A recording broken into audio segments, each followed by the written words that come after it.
আজকে নাকি মহালয়। একটা সময় ছিল যখন ওই মহালয় তোর গানের আওয়াজে তখন ঘুমটা ভাঙতো। এখন সারা রাত জেগে দিনের বেলায় ঘুমাতে হচ্ছে। তখন ভাবতাম তাড়াতাড়ি বড় হয়ে যাব,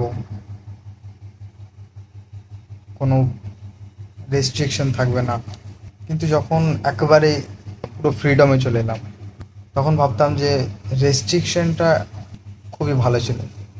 কারণ তখন একটা আশা ছিল এই কবে ফ্রি হব। বাট এখন এটা হয়ে যাওয়ার পর আর কোনো হোপই নেই। এখন সবই যেন আলাদা হয়ে গেছে। সব জিনিসই সেই অতীতের কথা মনে পড়ে দিচ্ছে। এখন ভোর 4টে প্রায় বাজতে চলে, সারা রাত জেগে সকালে 10টার সময় ঘুমানো। মহালয় পুজো এখন আর সেরকম কিছুই থাকে না।